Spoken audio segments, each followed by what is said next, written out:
तो गाइज़ आज है डिबेट कंपटीशन। तो ये हमारे चारों हाउसेस जो यहाँ रिप्रेजेंट हैं, उसके बाद ये डाइस, उसके बाद ये हमारा स्टेज जहाँ बच्चे आज खड़े होकर के एनुअल डिबेट बोलेंगे और देखेंगे।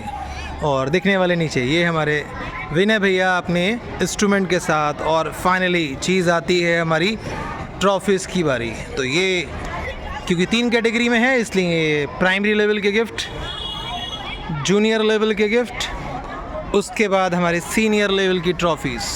तो ये सब डिस्प्ले है और बस कुछ टाइम का वेट, उसके बाद शुरू होगा हमारा एनुअल डिबेट प्रोग्राम। स्टार्ट है, यानी कि होने जा रही है एनुअल डिबेट जो कि डिफरेंट कैटेगरीज़ में है। और आज हम डिबेट के जो टॉपिक्स हैं उनको सुनेंगे, उनके विचार, बच्चों के विचारों को सुनेंगे, जानेंगे कि वो उन्होंने क्या तैयार कराया है। तो जो हमारे इस प्रोग्राम की जो होस्ट कर रही हैं बुशरा मैम, वो हमारे साथ हैं, वो बताएंगे कि ये कितनी कैटेगरीज़ में है, अगेंस्ट में क्या है, फॉर में क्या है, प्राइमरी लेवल है, जूनियर लेवल है या सीनियर लेवल में, जो भी कुछ है, जो मिस्ट्री है, वो हमें बुशरा मैम बताएंगी और समझाएंगे कि किस किस कैटेगरी में ये प्रोग्राम हो रहा है। तो चलते हैं, बुशरा मैम से मिलते हैं। Bushra ma'am. Hello everyone, welcome to Irfan sir's vlog. आप लोगों को सबको आज हमारे स्कूल में बहुत अच्छा एक नॉलेज मिलने वाली है। हमारे स्कूल में we have annual debate competition today. तो एनुअल डिबेट कंपटीशन आप सबको पता है क्या होता है। बच्चों को स्पीच दी जाती है, एक टॉपिक दिया जाता है जिस पर बच्चों को स्पीच बोलनी होती है। ऑलराइट, तो ये स्पीच डिफरेंट लेवल की होती है। प्राइमरी में अलग लेवल की, जूनियर में अलग लेवल की एंड सीनियर में अलग लेवल की, और टॉपिक्स भी तीनों के डिफरेंट होते हैं। Okay, so starting with the primary section. Primary में हमारे 4 हाउसेज हैं स्कूल में, hope, love, unity and peace. हर हाउस के 2 कैटेगरीज हैं, फेवर एंड अगेंस्ट। तो हर हाउस के 2 बच्चे होंगे, एक फेवर में बोलेगा और एक अगेंस्ट में टॉपिक के। ओके, सो प्राइमरी सेक्शन का हमारा जो टॉपिक है वो आजकल के ज़माने का बहुत ही कॉमन टॉपिक है, जिसका नाम है violence comes from video games. जैसा कि आप सबको आजकल पता ही होगा, पेरेंट्स बहुत ज़्यादा आजकल बच्चों के फ़ोन यूज़ करने पे परेशान रहते हैं। ठीक है, मोस्टली पेरेंट्स की हमारे यहाँ पीटीएम में भी ये कंप्लेन होती है कि बच्चे बहुत ज़्यादा फ़ोन यूज़ कर रहे हैं, उनकी आँखें वीक हो रही हैं, जिसका एक मोस्ट इंपॉर्टेंट रीज़न ये है कि बच्चे बहुत ज़्यादा वीडियो गेम्स खेलते हैं फ़ोन पर। ठीक है, तो इसी टॉपिक को हमारे स्कूल में आज डिबेट के फॉर्म में बोला जाएगा। बच्चे अपने थॉट्स हमारे सामने रखेंगे कि इसको खेलना कहाँ तक सही है, वीडियो गेम्स का यूज़ कहाँ तक सही है, कहाँ तक गलत है। तो आपको बहुत अच्छी नॉलेज मिलेगी और आपको इसके पॉजिटिव और नेगेटिव दोनों एस्पेक्ट्स सुनने को मिलेंगे। ठीक है, तो जूनियर की तरफ चलते हैं। जूनियर में हमारे डिबेट का टॉपिक है, सॉरी अभी प्राइमरी की हिंदी का टॉपिक भी आप सुन लीजिए। हमारे प्राइमरी में हिंदी का टॉपिक है गांधीगिरी समस्याओं से निपटने का प्रभावशाली अस्त्र। ओके, सो आपको पता है गांधीगिरी क्या होती है। आप सब ने मुन्ना भाई MBBS और मुन्ना भाई गांधीगिरी वाली देखी होगी, तो आपको उस मूवी से इतना तो पता चल गया होगा कि गांधीगिरी क्या होती है।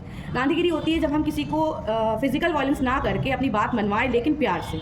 ठीक है, तो इस टॉपिक के ऊपर हमारे बच्चे हिंदी में डिबेट बोलेंगे। इसके प्रॉज और कॉन्स, इसके जो पॉजिटिव एस्पेक्ट्स हैं और नेगेटिव एस्पेक्ट्स हैं, वो सारे बताएंगे। और हमारे स्कूल में ये डिबेट कंपटीशन आज ऑर्गेनाइज होगा। यानी कि दोनों हर टॉपिक में फॉर और अगेंस्ट है। जी, फॉर और अगेंस्ट हर टॉपिक में आपको मिलेगा। बच्चे उसके पॉजिटिव एस्पेक्ट्स भी बताएंगे, नेगेटिव भी बताएंगे, और हर कैटेगरी का अलग प्राइज भी होगा। मतलब उसमें अलग प्राइज मिलेगा पॉजिटिव में, और नेगेटिव में अलग प्राइज मिलेगा। ठीक है, तो ये प्राइमरी सेक्शन हमारा हो गया। बच्चों के नाम आपको स्पीच के साथ पता चलते ही रहेंगे, आपको जो है अपडेट किया जाएगा बच्चों की स्पीच के साथ। सेकंड हमारा है जूनियर का डिबेट। आप एक सेकंड वेट करें। जूनियर का डिबेट हमारा जो है उसका टॉपिक है pen and paper should be out of lord and replaced with digital products. सबको पता है कि कोरोना के टाइम पे हमारी जितनी भी एजुकेशन सिस्टम थी, उसने पेन और पेपर का सिस्टम ख़त्म करके सारी एजुकेशन ऑनलाइन करवा दी थी। वहाँ से ये टॉपिक जनरेट हुआ है और अब लोग ये चाहते हैं कि ज़्यादातर जो स्कूल्स में और बाकी इंस्टीट्यूशंस में जो एजुकेशन का प्रोसेस है वो मोस्टली ऑनलाइन होना चाहिए। तो ये कहाँ तक पेरेंट्स की डिमांड सही है, कहाँ तक गलत है, इसके बारे में हमारे जूनियर के बच्चे अपने जो थॉट्स हैं उसको हमें बताएंगे। ठीक है, टॉपिक ये बहुत अच्छा है, आपको ज़रूर सुनना चाहिए बच्चों की स्पीच, और इसके ऊपर खुद भी रिसर्च करनी चाहिए। इसमें भी हमारे 4 हाउसेज हैं, different unity, love, hope, peace, और बच्चे भी फार और अगेंस्ट दोनों के हैं। अब आते हैं जूनियर के हिंदी टॉपिक पे। पाश्चात्य संस्कृति का अनुकरण घातक है। ठीक है, हमें पता है कि हमारी जो कंट्री में हमारी जो संस्कृति है वो बेस्ट संस्कृति है। इंडिया की संस्कृति पूरे वर्ल्ड में मानी जाती है कि सबसे अच्छी संस्कृति है, लेकिन अब हमारे कंट्री में पाश्चात्य संस्कृति ने बहुत ज़्यादा ओवरटेक कर लिया है। तो हमारे बच्चे आज हमें बताएंगे कि ये कहाँ तक सही है, कहाँ तक गलत है। हर चीज़ में 2 पहलू होते हैं, एक सही और एक गलत। अब ये आपके ऊपर डिपेंड करता है कि आप उसको किस वे में ले रहे हैं। ठीक है, तो ये हमारा जूनियर का टॉपिक हो गया है। नेक्स्ट हम आते हैं तीसरी कैटेगरी, जो हमारी तीसरी दूसरी कैटेगरी है वो है सीनियर लेवल की। सीनियर लेवल यानी 9 to 12 के बच्चे, इनके टॉपिक्स भी थोड़े हाई लेवल के होते हैं और इनका डिबेट की टाइमिंग जो होती है, स्पीच की टाइमिंग वो भी ज़्यादा होती है, 3 मिनट्स के अराउंड होती है। तो हमारा जो इंग्लिश का टॉपिक है सीनियर में वो है should parents make the decision about career choice for their children. ये बहुत अच्छा टॉपिक है। सीनियर स्टूडेंट्स को ना सिर्फ इसको सुनना चाहिए बल्कि बहुत अच्छे से समझना चाहिए, खुद भी इसके ऊपर रिसर्च करनी चाहिए कि भाई क्या ये ज़रूरी है कि पेरेंट्स बच्चों के सारे डिसीजंस खुद लें, ये कहाँ तक सही है। बच्चे क्या खुद केपेबल नहीं होते हैं अपने डिसीजंस लेने के लिए? और इसका एक दूसरा पहलू ये भी है कि क्या बच्चे इतने समझदार हैं इस लेवल पे कि वो अपने डिसीजंस ले सकें? तो ये एक बहुत अच्छा टॉपिक है। इस पे हमारे सीनियर के स्टूडेंट्स फॉर और अगेंस्ट में अपने थॉट्स को एक्सप्रेस करेंगे आज। नेक्स्ट और लास्ट हमारी जो हिंदी सीनियर टॉपिक है वो है अभिव्यक्ति की स्वतंत्रता पर लगाम लगाने से लोकतंत्र की भावना आहत होती है। ओके, सो ये भी एक बहुत ही सेंसिटिव टॉपिक है। ये तो थोड़ा सा हमारा पॉलिटिकल टॉपिक हो गया हल्का सा, क्योंकि इसमें आपको एक अभिव्यक्ति की स्वतंत्रता यानी फ्रीडम ऑफ स्पीच के बारे में आपको बताया जाएगा। क्या फ्रीडम ऑफ स्पीच पे लगाम लगाने से हमारा जो लोकतंत्र है यानी हमारी जो डेमोक्रेसी है, क्या उसकी भावना आहत होती है? यानी क्या वो लोग हर्ट होते हैं, हमारी डेमोक्रेसी हर्ट होती है? भाई हमारी कंट्री में डेमोक्रेसी है, सबको फ्रीडम ऑफ स्पीच है, तो क्या उसको रोकने से कहीं कहीं पर उस पर पाबंदी लग रही है आजकल के ज़माने में, तो क्या उस पर पाबंदी लगने से लोगों की भावना हर्ट होती है? कहाँ तक ये पॉइंट सही है, कहाँ तक ये पॉइंट गलत है, इसके ऊपर हमारे स्टूडेंट्स आज अपने थॉट्स एक्सप्रेस करेंगे। Thank you so much. तो बहुत अच्छी जानकारी मिली बुशरा मैम से, जिन्होंने एनुअल डिबेट यानी कि वाद विवाद प्रतियोगिता जो हमारी होने वाली है उसमें 3 categories primary, junior, senior level, for against, दोनों चीज़ों के बारे में एक्सप्लेन किया, टॉपिक्स क्या है वो भी बताया। तो आगे मिलेंगे बच्चों से जब स्टार्ट होगा प्रोग्राम। तो ये एक इंट्रोडक्शन था कि आज किस बात पर बहस हो रही है और वो टॉपिक्स क्या हैं और लेवल क्या है और हाउसेस। आज हमारे 4 हाउसेस जो कॉलेज के हैं यानी कि लव, होप, यूनिटी, पीस आपस में फाइट करेंगे, कौन आएगा फर्स्ट जानेंगे आगे, देखेंगे आगे। सो मिलते हैं आगे। And how far do we have to go? Along with multi-period struggles and triumphs, there is much more to fight and much more to show. Let's rejoice in the majestic journey. और सबसे ज़रूरी ये है हमारा जजेस panel, principal ma'am, स्मृति ma'am, Aditya sir, कमाल sir and respected rebar sir. ये है हमारे जजेस पैनल जो आज इस डिबेट कंपटीशन को जज करेंगे और बताएंगे कौन होगा इस डिबेट कंपटीशन का विनर। अब स्टार्ट होने जा रही है हमारी प्राइमरी डिबेट, जिसमें फॉर और अगेंस्ट हिंदी और इंग्लिश दोनों तरह के डिलीवरीज हैं, यानी कि उनकी डिबेट है, वाद विवाद प्रतियोगिता है। तो बेस्ट ऑफ लक सभी बच्चों को मेरी तरफ से। आज यहाँ पे वाद विवाद प्रतियोगिता है, तो सबसे पहले हम इस बात को जाने कि वाद विवाद होता क्या है। Esteemed judges and respected opponents, thank you for being here today. Today's debate centers around violence comes from video games, a subject that sparks diverse opinions and what accompanying guests in favor of this topic. Aggressive behavior is a challenge for society. This is a continuous debate whether the consumption of violent video games affect aggression as violent video games. Content has become more accessible in recent years due to the growing use of online distribution platforms. Video games reinforce fighting as a means of dealing with conflict by rewarding the use of violent actions with increased life force, more and have difficulty distinguishing reality from fantasy. Studies suggest that when violence is rewarded in video games, there exhibit increased aggressive behaviors compared to players of video games where violence is punished. Teachers and all my dear friends, myself is a farmer of class 16. Today my topic is violence comes from video games. I am in favor of the topic. The American Psychological Association states that violence is video game and aggressive behavior. Empirical research finds that there is little to no evidence connecting violent behavior, extreme physical aggressive behavior to video games. Other researchers argue that there are no such effects of violent video games. Playing video game has become very popular activity for children. On a discussion point, spend more than an hour per day playing video games. Video game has become very sophisticated and interactive. Some games emphasize negative themes and promote the killing of people and animals, the use of drugs, foul language, and shooting their enemies. Do you know the story of boy who killed their face for video game? He shoot their face for video game. Yes, it is true. It is true. The name requires players to pay constant attention to the game. Players engage on a deeper level physically and emotionally than people watching a movie or TV do. Thank you and have a fantastic day.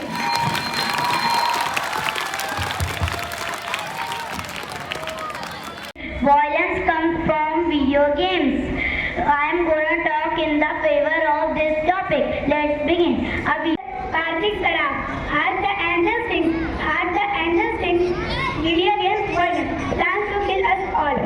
Good afternoon to all of you, respected minister and principal and all respected teachers and my schoolmates. My name is Kaz Ansari. I am of class 5th. My topic is violence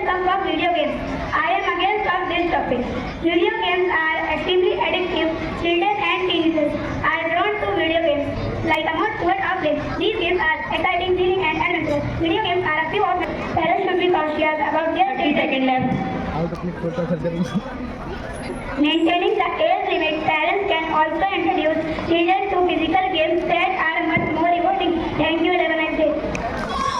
Ladies and gentlemen, प्रधानाचार्य महोदय, सभी सम्मानित शिक्षकगण और मेरे प्यारे दोस्तों, आज मेरा हिंदी वाद विवाद का विषय है गांधीगिरी सबके ताकत और हथियार से भी ज्यादा अधिक शक्तिशाली है। मैं पूछना चाहती हूँ, आखिर क्या था उस शक्ति में जिसे पूरे संसार ने महात्मा के रूप में स्वीकार किया? आखिर कुछ तो खास रहा होगा। उनकी आलोचना करने से बेहतर है पहले हम गांधी और गांधीगिरी के बारे में विस्तार से जाने, उसके बाद पहुंचे।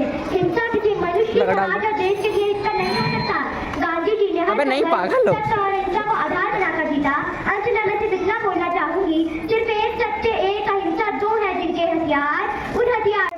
राष्ट्रपिता गांधी जी का नारा है अहिंसा परमो धर्म। राष्ट्रपिता गांधी जी का नारा है, उनके इन वचनों का पालन करता ही यह भारत तारा है। सभागृह में उपस्थित परम आदरणीय प्रधानाचार्य महोदय, एवं मेरे प्रिय साथियों, मैं चंद्रा कक्षा 5 का छात्र हूँ। गांधीगिरी समस्याओं से निपटने का एक प्रभावशाली लक्ष्य है। मैं इस विषय के पक्ष में अपने विचार प्रस्तुत कर रहा हूँ।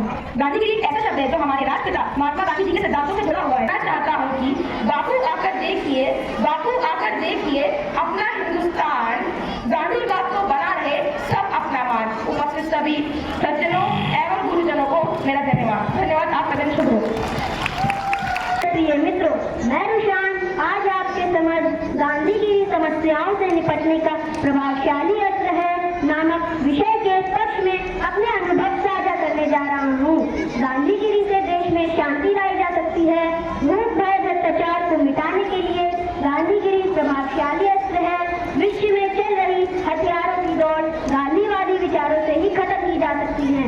कोई भी अपराध या युद्ध मानसिक अवस्था के खराब होने पर ही शुरू होता है। मानसिक अवस्था को गांधी जी के विचारों से ठीक किया जा सकता है। आज लोगों को नियमों का पालन कराने के लिए गुलाब का फूल लेकर गांधीगिरी पर समझाई दी जा रही है। इससे प्रेरित हो लोग देश में स्वच्छता मिशन को सफल बना रहे हैं। गांधी जी भी अहिंसा के मार्ग पे चल के ही देश को आजादी दिला पाए थे। अहिंसा से लोगों का मन परिवर्तन किया जा सकता है, उनके स्वभाव विचारों को सुधारा जा सकता है। यह ज्यादा लाभकारी है। गांधी जी ने अपने अहिंसावादी आंदोलन से अंग्रेजों को भारत से निकलवाया। गांधीगिरी विचारों से प्रेरित हो गए हैं। समस्याओं की शुरुआत मानव द्वारा स्वार्थ को महत्व दिए जाने से होती है। गांधी जी ने उसी निस्वार्थ सेवा का संदेशा दिया है। धन्यवाद। आपका दिन शुभ रहे। नमस्ते आदरणीय प्रधानाचार्य महोदय, शिक्षकगण एवं मेरे प्रिय साथियों, मैं मुगल सगी कक्षा 4 की छात्रा आज आपके समझ गांधीगिरी समस्याओं से निपटने का प्रभावशाली विषय के विपक्ष में मैं अपने विचार व्यक्त करने जा रही हूँ। जैसा कि मेरे साथी ने आज कहा है कि कोई भी संकट हमारे सामने पहाड़ बन खड़ा हो, हम बड़ी सहजता से, सहनशीलता से और शांति से उसका मुकाबला कर सकते हैं। गांधी जी के साथ हम बाल गंगाधर तिलक, भगत सिंह, राजगुरु, सुखदेव, चंद्रशेखर आजाद को कैसे भूल सकते हैं, जो देश की आजादी के लिए फांसी के तख्तों पर झूल गए। हमारे इन क्रांतिकारियों का मानना सिर्फ अहिंसावादी नीति में हम अंग्रेजों की टंगों से भारत को आपको करते हैं सब याद।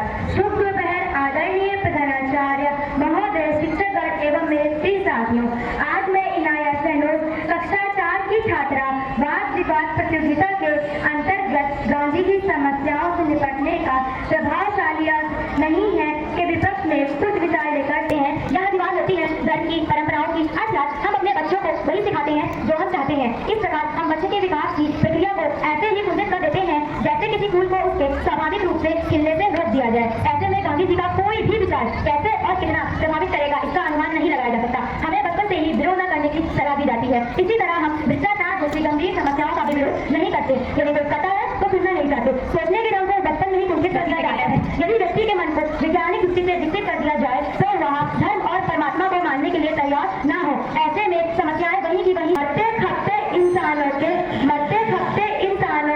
इस भारत में सुनी बड़ी है। धन्यवाद। आपका दिन शुभ हो।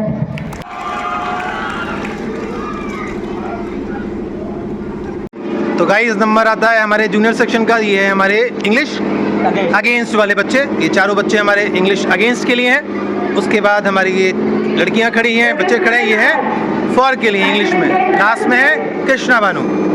उसके बाद हिंदी का टॉपिक, हिंदी के पक्ष में, ये विपक्ष हैं, विपक्ष में हैं आप सब। तो हिंदी के विपक्ष के चारों कैंडिडेट और हिंदी के पक्ष के चारों कैंडिडेट हमारे लाइन से खड़े हैं और अपनी बारी का इंतजार करना स्टार्ट कर रहे हैं।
This software, all notes are electronically filed away and can be searchable at a click of a button. Now, I will just talk about the permanent, the apps and the internet, leading to a distraction during your learning process. But using pens, pencils and paper can eliminate such electronic diversion, allowing for a much increased focus and productivity. Traditional tools are widely accessible and cost-effective, making them even more inclusive for the individuals who may not have access to such expensive digital devices. Schools and organizations with limited resources can also benefit from the affordability and simplicity of these traditional tools. And also, नमस्कार, आदरणीय प्रधानाचार्य जी, सभी शिक्षक एवं मेरे प्रिय मित्रों, मेरा नाम देवाशीष है। मैं कक्षा 7 का छात्र हूँ। आज यहाँ आयोजित बातचीत प्रतियोगिता में दिए गए विषय पाश्चात्य संस्कृति का अनुनामकरण घातक है या नहीं के विपक्ष में अपने विचारों को प्रस्तुत करने की भागीदारी प्रस्तुत करने की करता हूँ। मेरा व्यक्तिगत ऐसा मानना है कि जब देश अलग है, देश की पहचान अलग है, देश का धर्म अलग है, फिर वातावरण में बच्चे का पालन कैसे होता है, वह वातावरण अलग है। तब दूसरे देश के आचार विचार हमारे कैसे हो सकते हैं? पाश्चात्य जगत में मानवीय संबंधों में जो तटस्थता दिखाई पड़ती है वह हमारे संस्कृति के विपरीत है। हमारे यहाँ प्रत्येक संबंध की जन्म आती है, उसके मानव प्रत्येक संबंध की जन्म आती है, उसका अपना आदर्श होता है, उसे सार्वजनिक स्तरों पर जनगणना करके बताने की जरूरत नहीं होती। अनुनामकरण घातक है कि विपक्ष में अपनी राय रखना चाहता हूँ। मेरे अनुसार पाश्चात्य संस्कृति को अपनाने से ज्यादा तो नहीं परंतु धनात्मक फायदे हुए हैं। कोई भी संस्कृति कहकर यह खराब नहीं हो सकती, उसका पालन करने वाले लोग कहकर यह खराब हो सकते हैं। यह पूरी दुनिया हमारी मातृभूमि है और हमें इसकी हर एक संस्कृति का आदर करना चाहिए। पश्चिमी संस्कृति में सबसे महत्वपूर्ण है सम्मान का बढ़ावा, जिसमें हर किसी को खुद का अपने विचारों को व्यक्त करने का अधिकार है। पाश्चात्य संस्कृति में महिलाओं की स्थिति भारत की अपेक्षा अधिक उदार है। पश्चिमी संस्कृति Pen and paper should be outlawed and changed in the product. I am against the motion. A child of 2 or 3 years is cannot and every human is a product. Pen and paper should be much or for their mental and intellectual growth. Technology disconnects students from real world learning. Technology makes students lazy and kills their creativity skills. Technology affects the physical and mental health of students. Students who are exposed to a large amount of screen time may also experience adverse health effects. If these senior developments lead to eye patients due to they cannot perform their tasks easily. Across newer and weaker tumors, these are affected by the radiation released from digital devices. Everyone has seen their own manner. Some people find comfort alone and independently, while others find comfort with their community and friends. Digitalization means opening up unlimited sources of information such as web pages, social sites, social networking, etc. They may take your attention away. प्रधानाचार्य जी, सभी शिक्षकगण एवं मेरे प्यारे मित्रों, मेरा नाम मोहम्मद अयाज है और मैं कक्षा 7 आ का छात्र हूँ। आज यहाँ आयोजित वाद विवाद प्रतियोगिता में दिए गए विषय पाश्चात्य संस्कृति का अंधानुकरण घातक है या नहीं के बस मैं अपनी भागीदारी प्रस्तुत करने के लिए यहाँ उपस्थित हुआ हूँ। मेरा व्यक्तिगत ऐसा मानना है कि पश्चिमीकरण के अंतर्गत मौजूद आधुनिक मूल्यों का अनुसरण करना तार्किक एवं उपयुक्त लगता है, लेकिन पाश्चात्य संस्कृति के अन्य तत्वों का अनुकरण तो ठीक है, परंतु अंधानुकरण अनुचित है।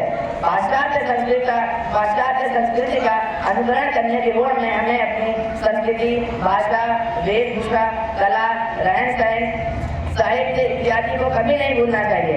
आधुनिकता के इस दौर में हमने आर्थिक के साथ साथ सांस्कृतिक क्षेत्र में भी अत्यधिक प्रगति की है। शिक्षा का प्रसार संस्कार साधन और मेरे प्रिय मित्रों, जैसे कि आप सभी को विदित है, हमारे वाद विवाद प्रतियोगिता का विषय है पाश्चात्य संस्कृति का अंधानुकरण घातक है। मैं फाइनली कक्षा 8 से इसके विषय में अपने विचार व्यक्त करना चाहूंगी। जब दुनिया में संस्कारों की परिभाषा लिखी जाएगी, तो मेरे देश की तस्वीर ही इनके नजर में आएगी, सबसे पहले मैं संस्कृति क्या होती है ये बताना चाहती हूँ। संस्कृति इंसान को सभ्य बनाती है, तौर तरीके सिखाती है। अब बात करते हैं पाश्चात्य संस्कृति की। पाश्चात्य संस्कृति अर्थात पश्चिमी सभ्यता। आजकल सभी लोग पश्चिमी सभ्यता की ओर भागने पर लगे हुए हैं। प्रत्येक मनुष्य पश्चिमी देशों की नकल करके खुद को। बच्चे हमारे सीनियर सेक्शन के बेस्ट ऑफ लक बेटा, अपने अपने टर्न का वेट कर रहे हैं सब। Best of luck, hello plug, best of luck. इधर Aastha, Chiranjeet, best of luck.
But I believe that parental guidance and involvement are essential for several reasons. In this competition, I will present a case in favor of parents having a stake in their children's career choices. Parents vision, a compass to guide, their wisdom and love forever decide. In choosing careers, their role supreme, for they know their child's ultimate dream.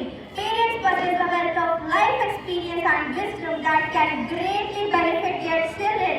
They have witnessed the ups and downs of various career paths and can provide valuable insights into different industries. Ma'am, in jury members, teachers, and all my dear fellows.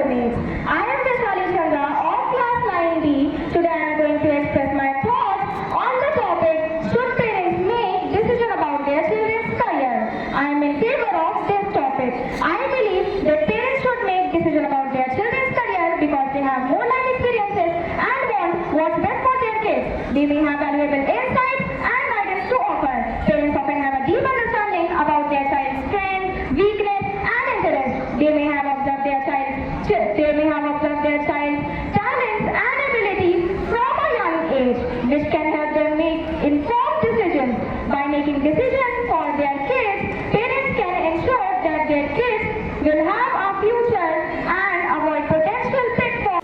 I, Disha Paudar, student of class 12, am here to present my views on the topic, should the parents make the decision about career choice for their children?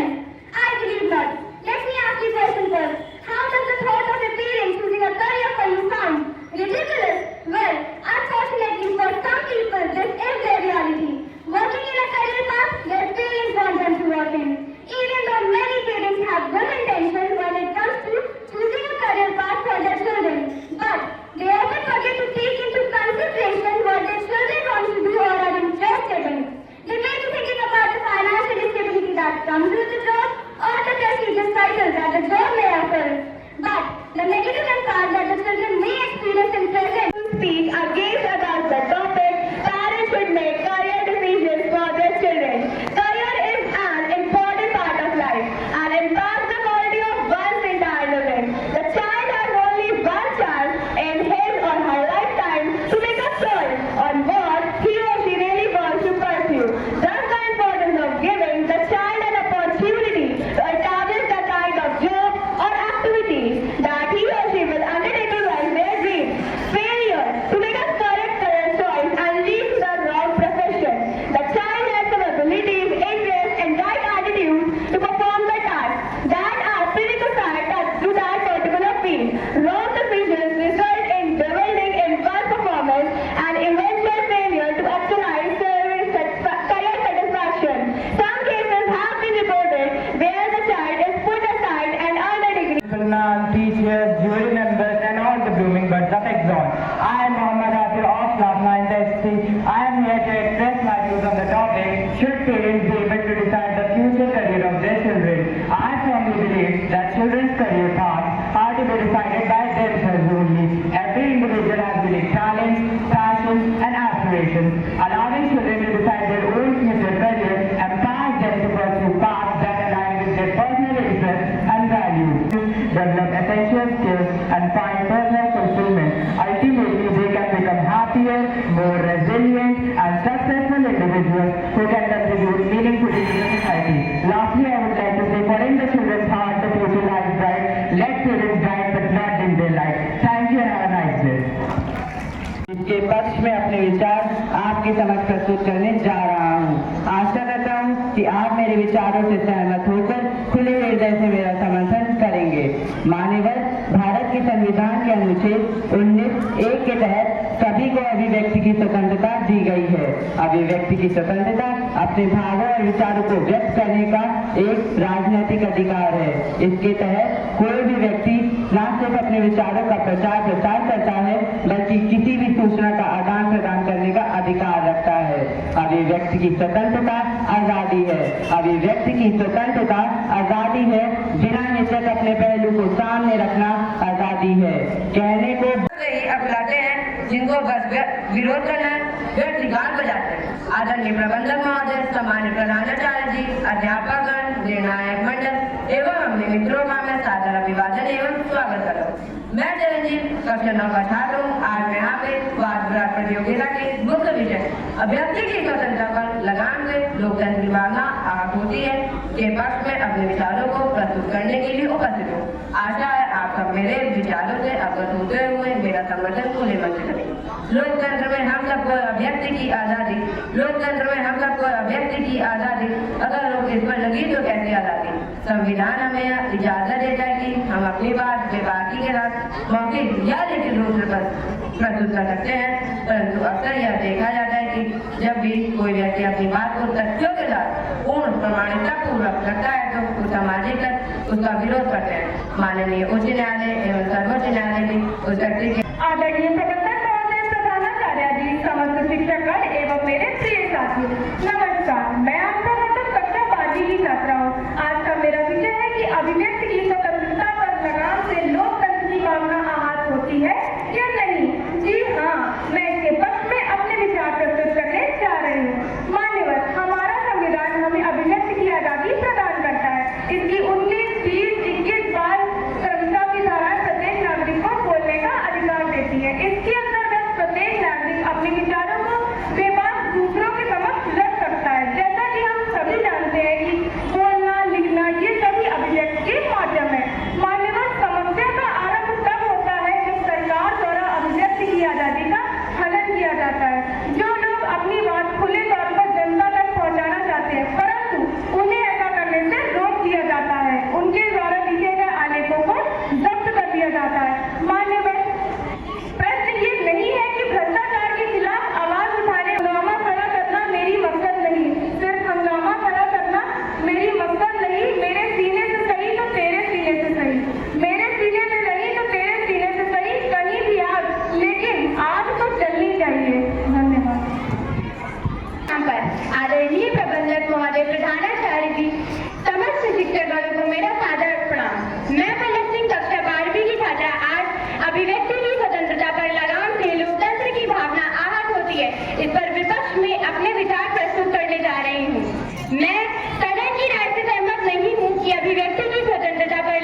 किसी के द्वारा आहत ना की जाए और प्रत्येक नागरिक को अभिव्यक्ति का अधिकार प्राप्त हो और जीवन यापन करने का अधिकार हो।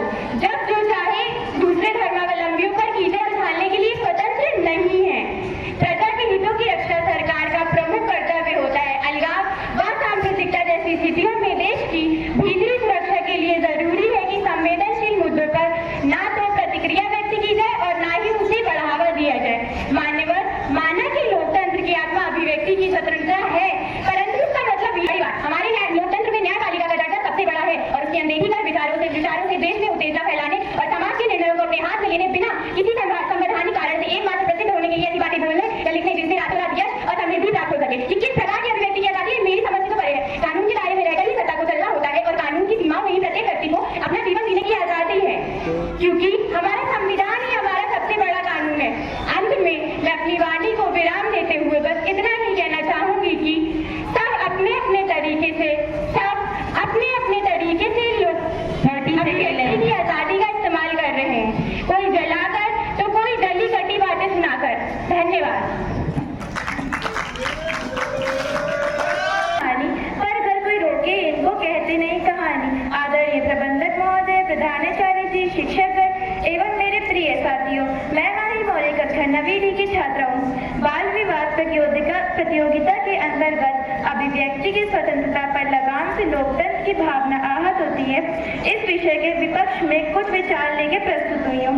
मैं सदन की राय से सहमत नहीं हूँ कि अभिव्यक्ति की स्वतंत्रता पर लगाम से लोग First of all, I congratulate to all the participants, those who participated and they have done their best in this event. Okay? They have done very well.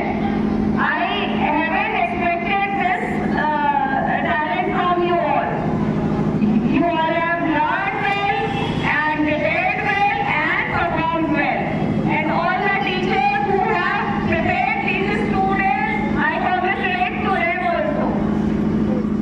Now here is result. हम भी सब wait कर रहे थे result का। Ma'am आई, ma'am ने result announce किया तो ये हमारे सारे बच्चे प्राइमरी सेक्शन के अपनी अपनी गिफ्ट के साथ, अपने अपने सर्टिफिकेट के साथ, फॉर अगेंस्ट हिंदी इंग्लिश दोनों डिबेट्स के साथ। उसके बाद नंबर आता है हमारे जूनियर सेक्शन के बच्चों का, तो ये सब चेयरिंग मोड में अपने अपने प्राइजेस के साथ, और इन्होंने भी अपने सिक्योर किए फर्स्ट, सेकेंड और थर्ड प्राइजेस।